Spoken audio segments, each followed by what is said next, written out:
Sejarah Prabu Siliwangi.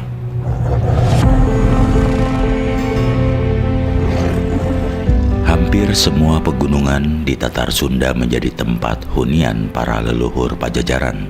Gunung Munara, Gunung Galuh, Gunung Kapur Ciampea, Gunung Gede, Gunung Cermai, Gunung Selamat, serta Gunung Padang. Rupanya pegunungan menjadi suatu tempat yang mengesankan dengan alasan tertentu. Selain itu, dalam babat pegunungan lainnya di luar Pulau Sunda juga banyak mencatat riwayat tentang sejarah Prabu Siliwangi yang menjadi tokoh kerajaan Pajajaran. Tentunya kondisi tempat-tempat tersebut sudah jauh berbeda dengan keadaan sekarang.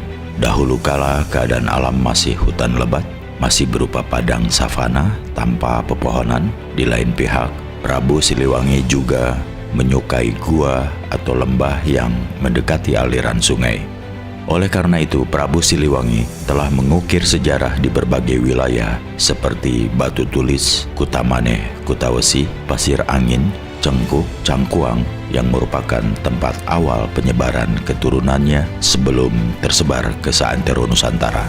Tetapi di luar tempat-tempat tersebut, bagaimana sebenarnya tentang tabir adanya Prabu Siliwangi? Walaupun terkadang masih bersifat legenda, namun nama tempat maupun nama tokoh menjadi alasan kuat yang selalu merujuk padanya sebagai sebuah untayan riwayat. Akhirnya tetap perlu ditelusuri, tidak hanya oleh keturunan Prabu Siliwangi, tetapi oleh seluruh orang Sunda sehingga dapat menemukan titik terang. Di lain pihak, masih banyak lokasi yang belum terungkap di belakangan jagat raya ini yang pernah dijelajahi oleh Prabu Siliwangi. Meskipun dengan kendala yang ada seperti narasumber yang sulit mengungkap sejarah Prabu Siliwangi, baik menuturkan dengan pendekatan secara batiniah ataupun artefak. Disadari, menuturkan kisah tentang sejarah Prabu Siliwangi maka harus dari sumber yang berkompeten, karena tidak mustahil akan menjadi polemik dan cerita yang usang di kalangan rakyat serta anak keturunan Prabu Siliwangi. Bahkan mungkin tidak direstui oleh objeknya. Dalam pengungkapannya pun harus orang yang tepat dan memiliki warisan sejarah serta mempunyai kemampuan membaca dan menulis huruf lingga, sangkala, kawi, sangsekerta maupun bahasa Karuhun. Dan jika menyimak Siliwangi, sebaiknya harus identik dengan zaman purba dan bebatuan, karena latar belakang pada zamannya selalu meninggalkan jejak batu-batuan, gua, dan batu bertulis yang merupakan tanda warisnya. Dan menurut orang tua dulu, semua peninggalan itu diawali dari Rumpin dan Ciampea di daerah Bogor. Karena dari sanalah awal Prabu Siliwangi digelar ke alam persada ini. Walaupun demikian, sebagai penghormatan kepada leluhur yang menjadi nenek moyang di sini, kita tetap berusaha menelusuri yang sulit itu dengan coba terus mengungkap secercah tentang sejarah Prabu Siliwangi. Karena bagaimanapun juga, nama Prabu Siliwangi bagi rakyat Tatar Sunda sangat erat kaitannya dengan nama kebesaran daerah.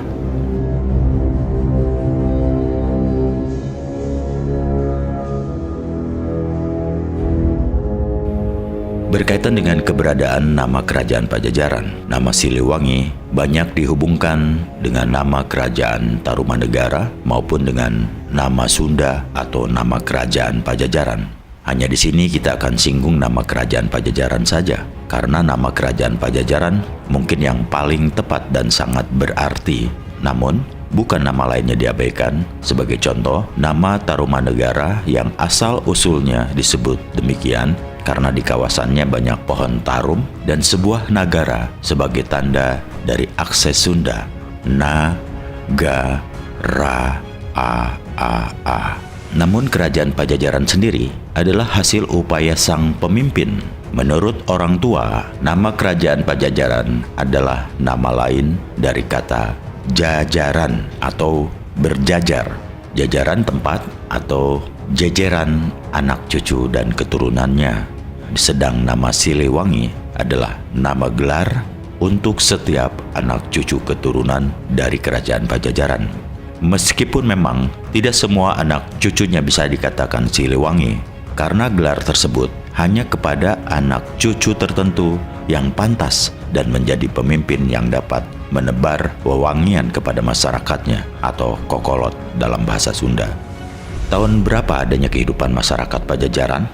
Salah satu patokannya adalah angka 081, sebagaimana tertera pada batu makam Sanghyang Sungging Prabangsa di Cikembar, Sukabumi. Menurut orang tua, angka tersebut merupakan tahun sebelum Masehi. Hal itu menunjukkan bahwa Siliwangi pada zamannya telah mengukir budaya tulis yang ada di batu tulis di Cicatih maupun di Kawali sebagai ilustrasi bagi generasi berikutnya.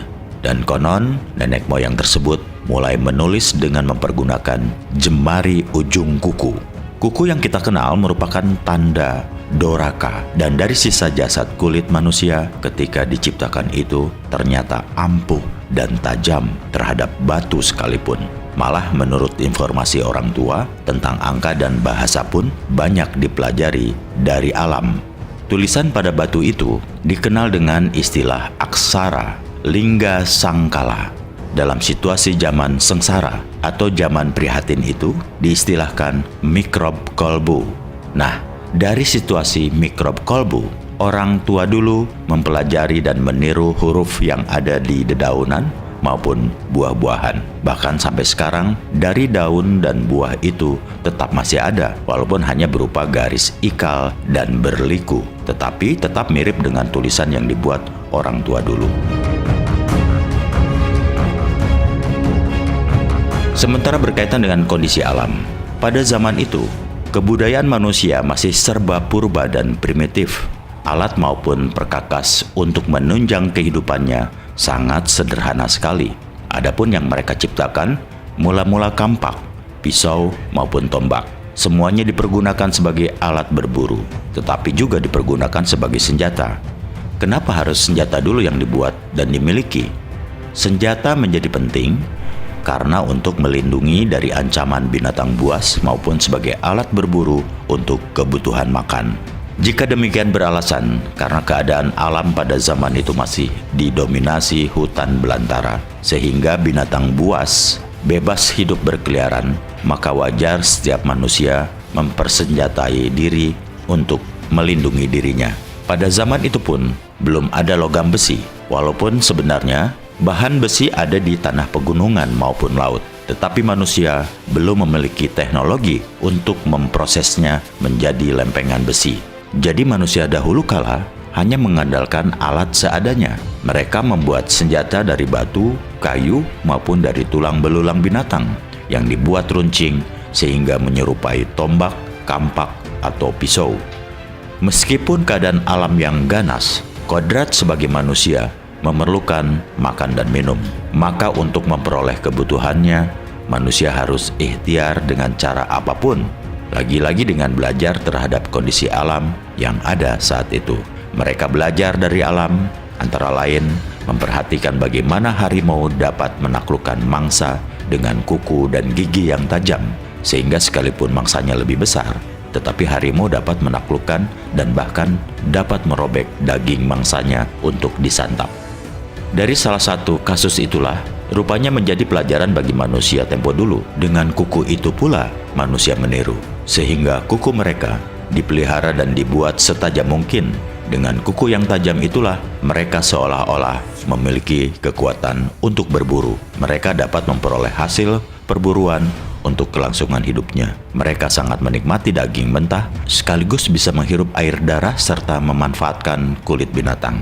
Apabila yang mereka peroleh buruan kijang atau domba, maka menjadi keberuntungan berlipat ganda, yaitu dapat daging dan kulitnya. Karena kulit hewan tersebut mereka gunakan untuk menutupi anggota badan agar terhindar dari udara dingin maupun kondisi panas. Sejak itulah mereka mulai dapat membedakan keadaan badan yang ditutupi kulit binatang dengan kondisi badan tanpa ditutupi.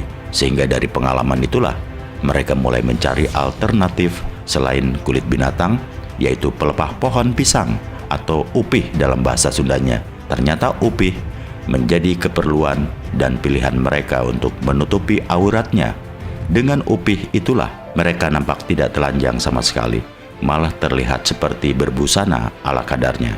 Budaya menutupi aurat sejak itu mulai berkembang, walaupun sangat sederhana. Coba bayangkan bagaimana sosok orang tua dulu dengan badan tinggi besar, berkuku panjang dan tajam, serta rambut panjang gimbal dan tidak terurus, lantas tanpa penutup badan pula. Nampaknya terlihat menyeramkan, bukan? Nah, berkaitan dengan siapa Siliwangi? Siliwangi ketika lahir bernama Pancawala, ayahnya bernama Sanghyang Dewa Murba atau Nirwana Sanghyang Doma Siliwangi, dan ibunya bernama Nyi Sri Dewi Pohaci, dikenal dengan nama Sunan Ambu. Beliau memiliki ageman ilmu Cangkok Wijaya Kusuma. Jadi nama Siliwangi sudah ada dari nama orang tuanya, yaitu Nirwana Sanghyang Doma Siliwangi. Jadi nama Siliwangi bukan nama baru atau telahan, sehingga kepada keturunannya pun tetap digunakan karena nama itu sama dengan bin atau alias. Mengenai sosok Siliwangi, ada pendapat mengatakan menyerupai harimau. Hal itu tidak tepat jika Siliwangi yang dilambangkan ibarat harimau, karena harimau malah menjadi hewan mainan dan kesayangannya, dan harimau itu sendiri dapat dikepit sebelah tangannya. Jadi dapat dibayangkan sebesar apa orang tua dulu kala. Karena antara Siliwangi dengan harimau seperti sekarang layaknya orang dewasa mengangkat seekor kucing. Jadi sebenarnya jika Siliwangi dikatakan harimau hanyalah mitologi. Mungkin juga mengandung arti bahwa harimau adalah raja hutan yang ditakuti dan disegani oleh binatang hutan lainnya. Memang tidak dapat dipungkiri bahwa kehidupan Siliwangi ibarat angin, bagai kilat dan penuh petualangan. Walaupun demikian, tidak mustahil Allah Subhanahu wa Ta'ala menciptakan Siliwangi tanpa perencanaan. Pasti di balik itu ada kehendak Allah menciptakan umatnya. Pada zaman itu, makanan umumnya bersumber dari bahan mentah, mungkin termasuk daging, menyebabkan keringat berbau tidak sedap. Namun bagi Pancawala tidaklah demikian. Beliau tetap harum dan wangi karena selalu menikmati daging maupun lauk pauk terlebih dahulu dibakar atau dijemur matahari. Sedangkan yang menjadi sumber api dari batu megalit maupun sumber panas lahar gunung. Oleh karena itulah ketika Siliwangi berada di Rumpin Bogor, selalu memanfaatkan panas belerang Gunung Kapur Ciseeng. Ketika menetap di Halimun, mempergunakan sumber aliran Cipanas Cisolok. Sewaktu di Gunung Padang, senantiasa menggunakan sumber belerang yang ada di Rancasuni Lembah Gunung Patuha. Selain itu pula, Ciater, Kawah Tangkuban Perahu, Gunung Pancar, maupun Kawah Kamojang merupakan petilasannya juga. Bahkan Gunung Pancar dijadikan tempat panembongan Tatar Sunda.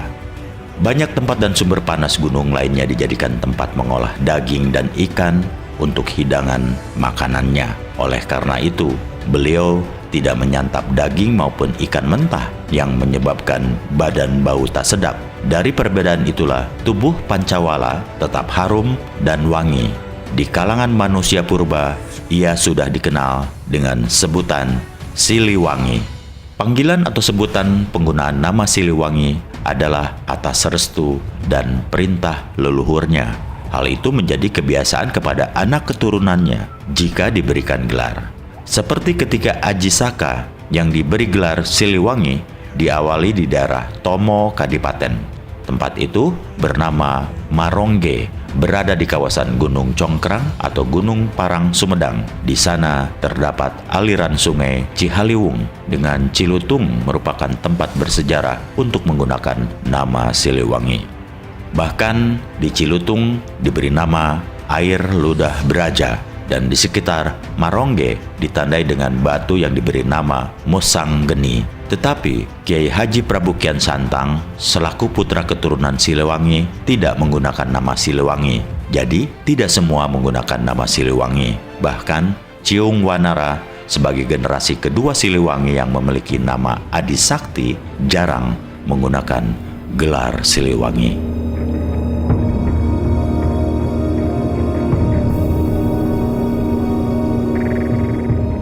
Berkaitan dengan senjata, Siliwangi memiliki ageman ilmu Cangkok Wijaya Kusuma. Senjatanya berupa senjata alam yang tidak berwujud sehingga tidak nampak oleh kasat mata. Namun banyak orang meyakini bahwa kujang adalah senjata milik Siliwangi. Mungkin seperti kujang, tetapi bukan dari bahan logam karena zaman itu belum ada namanya besi atau logam lainnya. Memang Bahan besi sejak dahulu kala banyak terdapat di tanah pegunungan maupun laut. Namun, proses pengolahan menjadi besi belum ada teknologinya. Senjata kujang Siliwangi itu sejatinya berupa nur cahaya sehingga tidak terlihat oleh kasat mata. Rupanya semacam mustika alam dan besi kuning, dan ada keyakinan bersemayam di Pulau Baas, pulau sekitar daerah Cilacap. Senjata lainnya milik Siliwangi yaitu diberi nama Gendeng Kalipitu. Pusaka itu sewaktu-waktu menjelma berwujud layaknya manusia serta seringkali menampakkan diri di setiap gunung yang bernama Gunung Padang.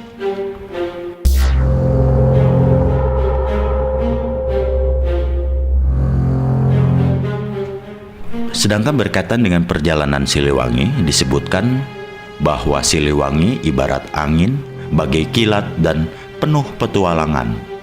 Beliau senantiasa berpetualang dari satu tempat ke daerah lainnya dan selalu meninggalkan jejak batu bertulis atau batu berbentuk lingga atau berbentuk yoni dan juga gua. Peninggalan-peninggalan itu selalu berdekatan dengan sungai dan pegunungan, karena dari alam itulah selalu diharapkan dapat mendukung ekosistemnya.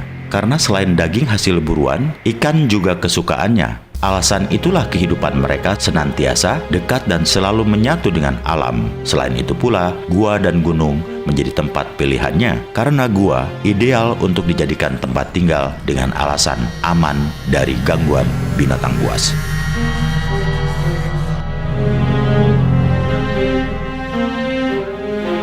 Perjalanan awal Siliwangi bukan hanya terdesak oleh kebutuhan hidup saja, tetapi juga mengemban misi tertentu yang dirahasiakan oleh penciptanya. Sementara berhubungan dengan tempat, Kerajaan Pajajaran di Bogor tidak memiliki tempat yang permanen sebagai pusat kegiatan maupun untuk bernaung sebagai tempat bercengkrama layaknya masyarakat sekarang. Nama Bogor waktu itu bernama Sakabumi, yang artinya tempat Sakadomas, Aji Saka, Gendeng Kalipitu, dan lain-lain yang menjadi tokoh kerajaan Pajajaran. Sedang nama kerajaan Pajajaran hanya untuk kiasan menjajarkan anak keturunan yang sudah terjadi menyebar dari satu tempat ke tempat lainnya. Oleh karena itu, sebelum mereka mempunyai anak keturunan dan belum menyebar, tidak ada nama Pajajaran. Setelah mereka melakukan perjalanan jauh menyebar anak keturunan, barulah muncul nama Pajajaran. Sebagai dasar perimbangan, tempat bebatuan di Cibedug Raden diberi nama Hang Tua Pajajaran, yang artinya tempat para leluhur Pajajaran. Hang tua lainnya diawali dari Gunung Munara. Oleh karena itu, uraian perjalanan Siliwangi dari satu tempat ke tempat lainnya dimulai dari Gunung Munara atau Rumpin Bogor, kemudian Gunung Kapur Ciampea Bogor, Lemah Duhur Batu Tulis, Kutamane atau Kutawesi, Cikembar dan sekitarnya, Gunung Halimun, Cikakak dan Cengkuk, Cangkuang, Galuh atau Karang Kamulyaan maupun Kawali, Majeti, Pajajar dan Cipaku, Gunung Padang, Gunung Selamat. Urutan tempat-tempat itu bukan berarti secara berurutan jalur pengembaraan Siliwangi, tetapi daerah itulah yang banyak dan sering dijadikan hunian yang paling disukainya. Selain itu pula, daerah yang tidak tersirat bukan berarti tidak disenangi, tetapi malah menjadi basis bagi keturunan Prabu Siliwangi bermasyarakat pada zaman selanjutnya. Oleh karena itu, langkah dan petualangan Siliwangi tidak terikat di satu lokasi saja, tetapi beliau bergerak lincah dan cepat ke setiap penjuru, bagai angin bertiup, dan sesuai dengan julukan lain nama beliau yaitu Sangyang Kilat Buana. Itulah beberapa tempat Pulau Sunda bagian barat yang telah dihuni oleh keluarga Siliwangi maupun keturunannya. Di samping itu, perjalanan beliau juga tercatat ke arah timur Nusantara seperti ke Gunung Lawu, Gunung Kelut, Gunung Tengger, Gunung Sundoro, sekitar Dieng, dan Gunung Wukir, Kecamatan Salaman Magelang, dan lain-lain. Malahan ketika di Ponorogo melahirkan keturunan yang kelima. Dalam cerita pewayangan wilayah Gunung Dieng, dijuluki Negara Madukara.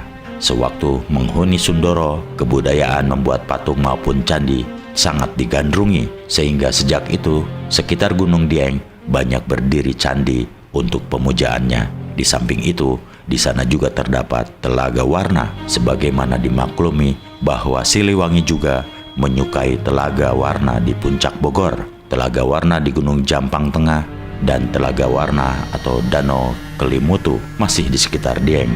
Terdapat Gua Sumur, Gua Semar, Gua Dewi Kuan Yin, padahal gua atau relung tanah tersebut merupakan tempat Siliwangi bertapa. Sewaktu Siliwangi di wilayah Gunung Wukir memiliki generasi keturunan yang ketujuh, yaitu Sailendra. Artefak yang ada di Gunung Wukir ini ditandai dengan candi dan arca banteng lilin, sama seperti yang terdapat di Kebun Raya Bogor.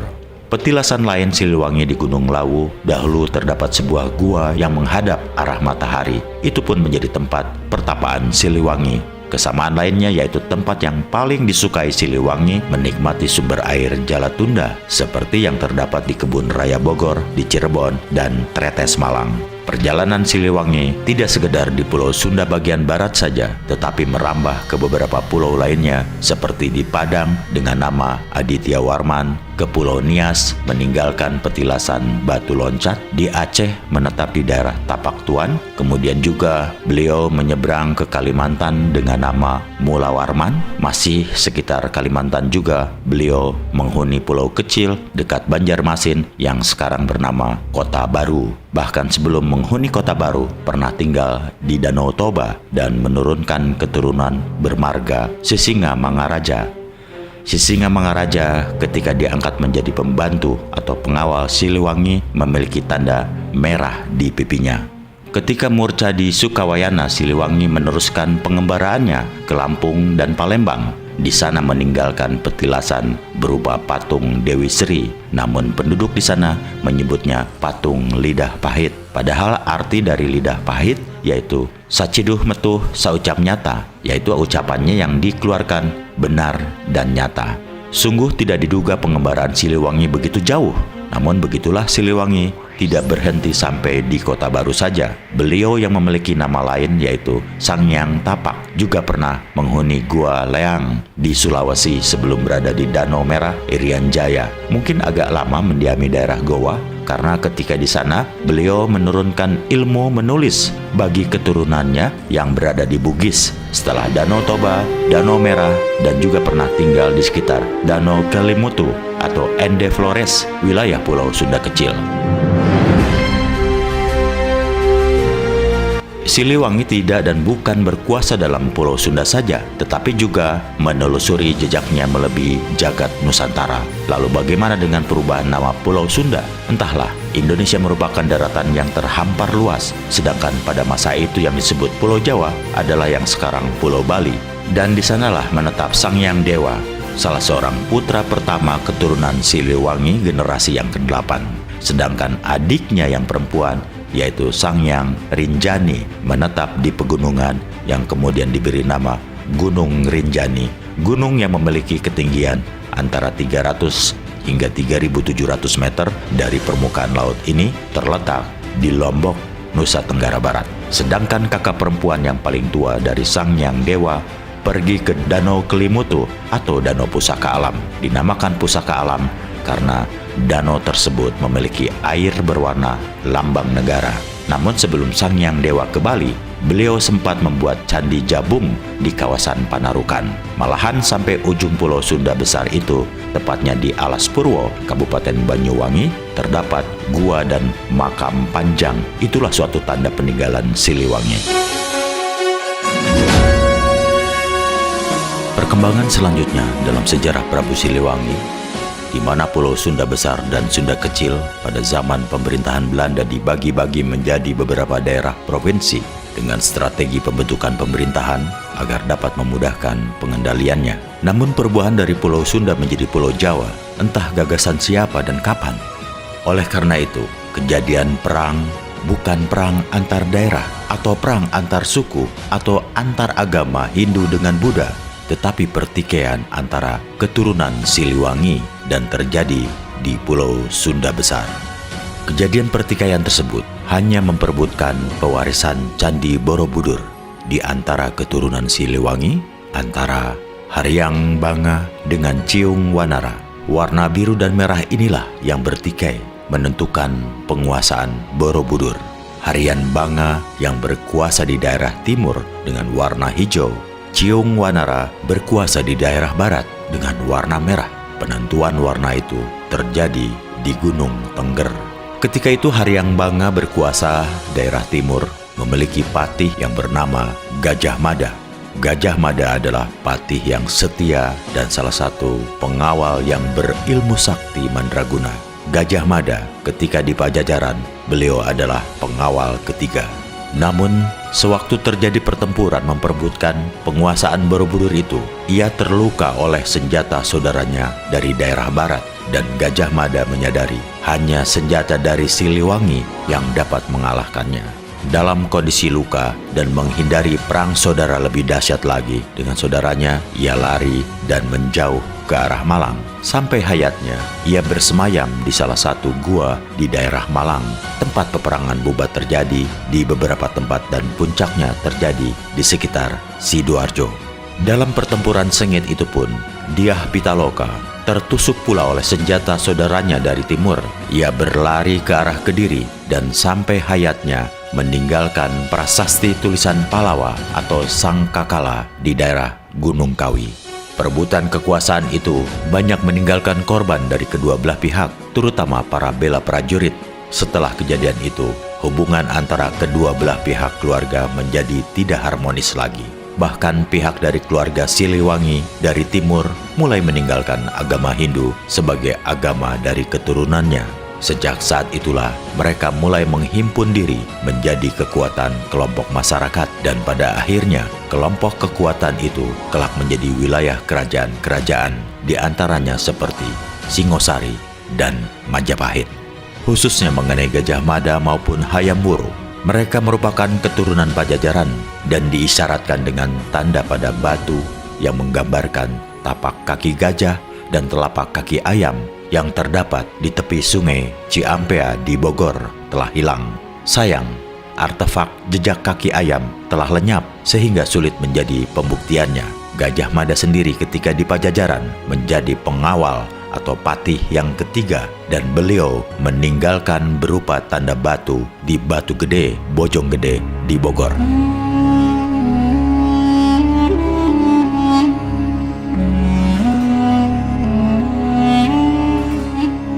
Sementara berkaitan Siliwangi pada zaman Islam, Siliwangi sendiri dikatakan Selam Tunggal karena sejak lahir telah kulub sehingga nampak seperti telah disunat. Pada zaman Islam, beliau telah melakukan sunatan terhadap keluarganya. Hanya sayang, praktek hitanan yang dilakukan oleh Siliwangi dengan menggunakan kuku dan batok.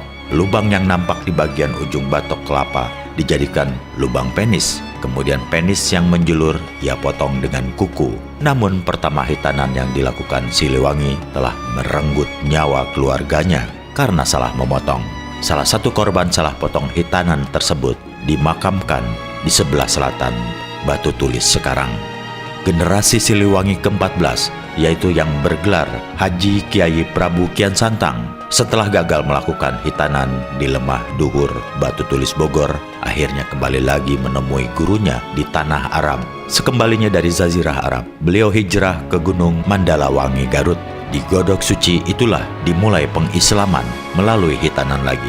Haji Kiai Prabu Kian Santang atau dikenal pula bernama Sangyang Sunan Rohman yang kemudian akrab dengan nama Sunan Rohmat dan sampai akhir hayatnya bersemayam di Gunung Mandalawangi. Suatu saat kadang beliau suka mengunjungi Gunung Batu atau Cupu atau Gunung Sunda, dan di Gunung Bentang Sukabumi pula bernama Eyang Sunan Agung Cakrawala atau Kiai Santang Ratu Sunda. Tetapi beliau lebih banyak menempati Lemah Duhur Batu Tulis Bogor dengan panggilan Eyang Mbah Buyut Haji Wali Jaya Sakti Mangkurat Jagat Nolinggi di Lemah Duhur Wali Tunggal Pakuwon Pajajaran, dan selalu didampingi oleh saudaranya Sangyang Lodaya Sakti.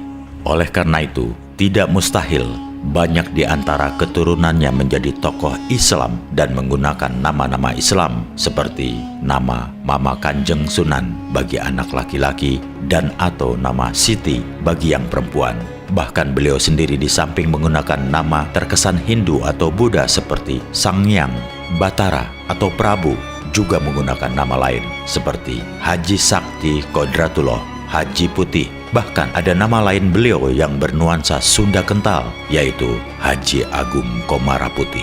Ketika di keturunan Siliwangi mengadakan pertemuan di Gunung Tengger, Bromo yang meliputi wilayah Probolinggo, Malang, Pasuruan, dan Lumajang, pembahasannya menyinggung aliran atau ageman cara beribadah.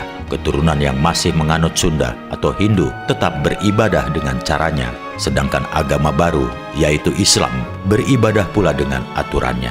Namun tetap dari sekian banyak keturunan masih ada yang berselisih, yaitu antara Ki Gede Palimanan dengan Prabu Atas Angin.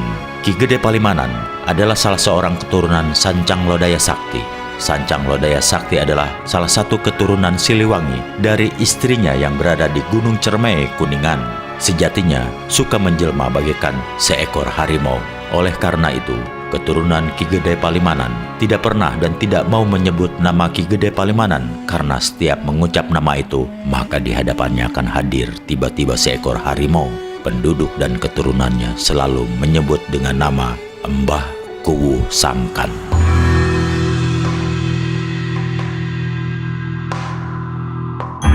Ki Gede Palimanan tidak menyukai Prabu Atas Angin karena tetap tidak mau beralih keyakinan beragama. Beberapa kali Prabu Atas Angin ia bunuh, namun setiap anggota badan Prabu Atas Angin menyentuh tanah, maka ia hidup kembali dan badannya utuh lagi.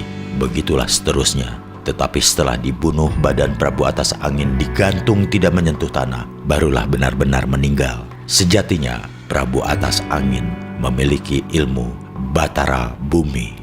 Prabu Atas Angin memiliki garwa ibu ratu bungsu dari keturunan Ki Buyut Sawala. Dari perkawinan itulah lahir Syekh Siti Jenar. Di lain pihak, yaitu Ki Gede Palimanan, mulai menyebarkan ajaran Islam di Gunung Murti Jati atau lebih dikenal dengan nama Gunung Jati karena di sana banyak terdapat pohon jati Cirebon. Syekh Siti Jenar memiliki ilmu jiwa raganya dipenuhi pangaweruh tanpa guru. Namun perselisihan paham dengan ajaran Islam dengan Dewan Wali Songo menjadikan Syekh Siti Jenar yang tengah berkiprah di daerah Tuban, Demak, Bintoro dianggap penganut Islam sesat. Untuk menghindari perseteruan dengan para Wali Songo, akhirnya Syekh Siti Jenar lebih banyak berkalwat di Cirebon Girang.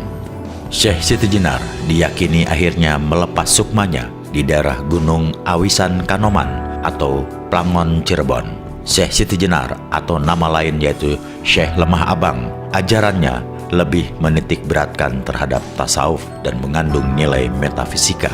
Dipandang Dewan Wali Songo menyimpang dari ajaran Islam. Pada akhirnya, keturunan Pajajaran ini murca. Di Plangon, Syekh Siti Jenar ternyata di sana dinamai Syekh Sarip Abdurrahim atau Pangeran Kejaksan. Namun Syekh Siti Jenar sebelum tilar dunia mempunyai keturunan yang bernama Slingsing yang juga penyebar agama Islam di daerah Kudus. Syekh Sarip Abdurrahim atau Pangeran Kejaksan mempunyai saudara kandung yaitu Syekh Pangjunan. Dari saudara-saudara Pangeran Kejaksan inilah menurunkan ulama yang menyebarkan agama Islam ke berbagai pelosok daerah melalui salah seorang keturunannya yaitu Syekh Sarif Hidayatullah. Salah satu wilayah yang diislamkan termasuk Banten. Di Banten mempunyai garwa Ibu Ratu Kawung Anten dan melahirkan Syekh Subakinkin dan Ratu Winaon.